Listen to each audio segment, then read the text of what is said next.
Olá e bem-vindos! Hoje a gente vai fundo em uma lei que, nossa, mudou o Brasil. A Lei Maria da Penha. A nossa fonte é o texto da lei mesmo, com todas as atualizações, mas a missão aqui é entender a engrenagem por trás dela, sabe? Por que ela foi tão revolucionária? Ok, vamos analisar isso. Com certeza. E é ótimo começar lembrando que essa lei não nasceu do nada, né? Ela foi uma resposta, assim, a uma falha enorme do Estado brasileiro. O próprio texto já abre mostrando as bases, a nossa Constituição e os tratados internacionais que o Brasil assinou. Então, desde o começo, o recado é bem claro. Isso aqui não é um problema privado, é uma questão de direitos humanos. E essa ideia de ser para toda mulher parece ser o primeiro pilar, né? A lei faz questão de dizer, não importa a classe, raça, orientação sexual. Nada. A proteção é para todas. É como ela define onde a violência acontece. Não é só dentro de casa com a família, certo? Não mesmo? E esse, olha, foi um dos primeiros grandes avanços. A lei abriu o leque para a realidade, sabe? Ela fala em 3 cenários. O primeiro é a unidade doméstica. Pode ser a casa onde você mora com amigos, não precisa ter laço de sangue.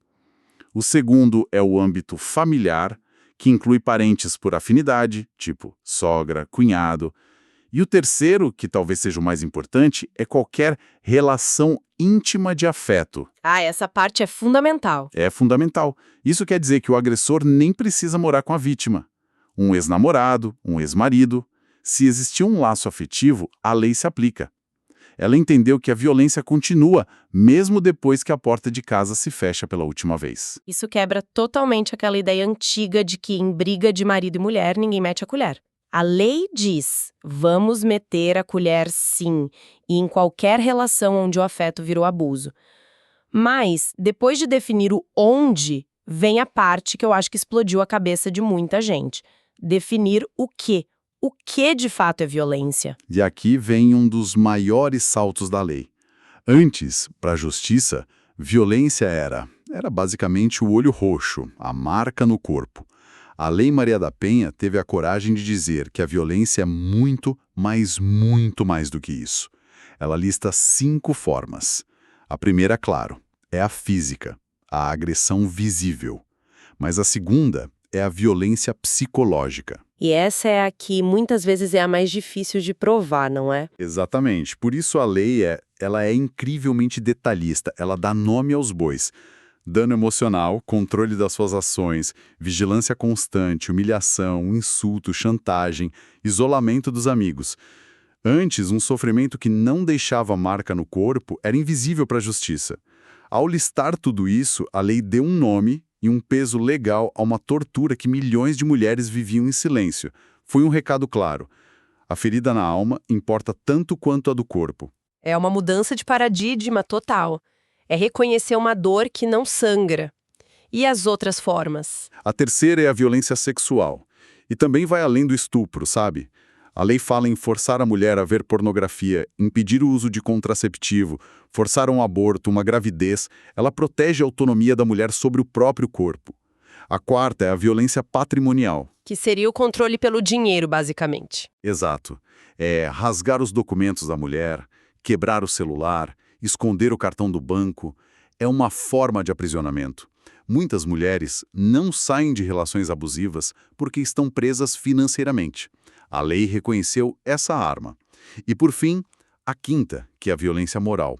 Calúnia, difamação, injúria. Ao definir essas 5 formas, a lei construiu um muro e disse: tudo isso é violência, tudo isso é crime e é uma violação de direitos humanos. Ouvindo essa lista toda, a gente entende a complexidade. Mas eu fico pensando na mulher que está no meio desse furacão. Para ela, uma definição na lei não basta, ela precisa de ajuda. Agora, como a lei age nessa emergência? Você tocou no coração da lei. As medidas protetivas de urgência. A lei entendeu que a vítima não pode esperar pela burocracia do sistema. A vida dela está em risco. Então ela criou um mecanismo de resposta rápida. E quão rápida é essa resposta? A lei estabelece que, depois que o pedido da vítima chega, o juiz tem no máximo 48 horas para tomar uma decisão. Peraí, 48 horas? Só 2 dias? Isso é quase inédito na justiça brasileira, né? Onde processos se arrastam por anos. Foi uma revolução absoluta. É colocar a urgência da vida real no centro do processo. E tem mais, o juiz pode conceder essas medidas sem nem ouvir o agressor antes. A prioridade máxima é a proteção da vida da mulher. O contraditório vem depois, a segurança vem primeiro. Ok, então o juiz age rápido, mas o que ele pode fazer na prática nessas 48 horas? Que tipo de proteção é essa? A gente pode dividir assim em dois grandes grupos. O primeiro são as ordens diretas para o agressor. A mais comum é o afastamento dele do lar. Ele é quem tem que sair de casa, não a vítima.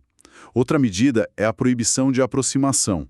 O juiz estabelece uma distância mínima, 200, 300 metros. E isso vale para qualquer lugar, tipo trabalho dela, casa da mãe. Qualquer lugar que a vítima frequente. E a proibição se estende ao contato por qualquer meio. Telefone, WhatsApp, redes sociais. É criar uma bolha de proteção. A lei também permite suspender o porte de arma do agressor e até as visitas aos filhos, se houver risco. É cortar o acesso dele à vítima. Entendi. Esse é o lado que restringe o agressor. E o outro grupo de medidas? O outro grupo é focado em amparar a vítima, em dar condições para ela reconstruir a vida. E aqui a lei mostra uma sensibilidade impressionante. Por exemplo, se a mulher prefere sair de casa, a lei garante que ela possa fazer isso sem perder os direitos sobre os bens, a guarda dos filhos. Ela não é punida por tentar se salvar. Exatamente. E eu li algo sobre a escola dos filhos, que me pareceu um detalhe muito prático e muito humano. É um detalhe que mostra que a lei pensou na vida real, né? Se a mulher precisa se mudar para um abrigo, a lei determina que os filhos têm direito à matrícula na escola mais próxima, imediatamente. Pensa no impacto disso. A mãe não precisa deixar de fugir por medo de deixar os filhos sem estudar. E, mais recentemente, incluíram a possibilidade de o juiz conceder um auxílio aluguel por até 6 meses. Isso é incrível. Então a lei não pensa só em parar a agressão. Ela pensa em como a vida dessa mulher vai continuar no dia seguinte, onde ela vai morar, onde os filhos vão estudar. É uma abordagem muito mais completa. Exato. E isso nos leva a uma questão importante. A lei não foi criada para ser só uma ação isolada de um juiz.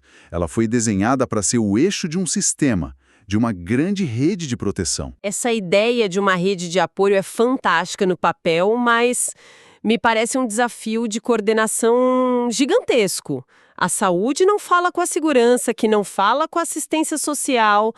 A lei previu como forçar essa integração? Previu. A lei determina que a política de combate à violência deve ser um conjunto articulado de ações entre União, estados e municípios. E ela lista quem tem que conversar. Judiciário, Ministério Público, Defensoria, Polícia, Assistência Social, Saúde, Educação. A lei força a integração. E um resultado visível disso foi a criação das Delegacias de Atendimento à Mulher, as DEANs. E na parte da justiça também houve uma especialização, né? Sim, e essa foi outra grande sacada: os juizados de violência doméstica. Eles têm competência civil e criminal. Na prática, isso significa que o mesmo juiz que julga a agressão, que é a parte criminal, pode também decidir sobre o divórcio, a pensão, a guarda dos filhos, que é a parte civil. Evita que a mulher precise bater em várias portas. É tudo resolvido no mesmo lugar. É uma forma de simplificar a burocracia para quem já está numa situação extremamente frágil. Exatamente. E esses juizados idealmente contam com equipes multidisciplinares, com psicólogos, assistentes sociais. A ideia é tratar o fenômeno na sua complexidade, não apenas como um crime isolado. É tentar quebrar o ciclo da violência. E o atendimento na hora da denúncia na delegacia. A lei também se preocupa com esse momento? Muito. Há uma diretriz clara para que o atendimento seja, sempre que possível, feito por policiais mulheres. E, mais importante, a lei busca evitar a revitimização.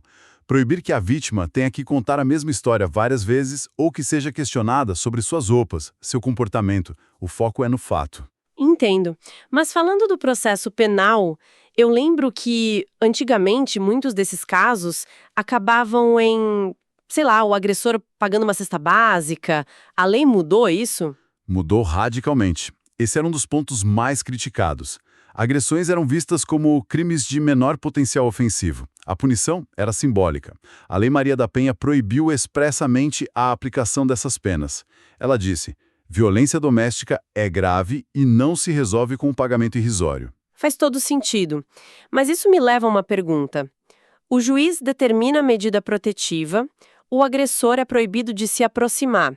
E se ele simplesmente ignorar a ordem, o que acontece? Essa era a grande brecha do sistema. Uma ordem judicial sem uma consequência imediata pode virar só um pedaço de papel. E a lei, numa de suas atualizações mais importantes, fechou essa brecha. Foi criado um novo crime no nosso código. Um crime específico só para isso? Exatamente. O crime de descumprimento de medida protetiva de urgência. Hoje, se uma agressão tem uma ordem para manter 300 metros de distância e ele cruza essa linha, ele não está mais só desobedecendo uma ordem. Ele está cometendo um crime, passível de prisão em flagrante.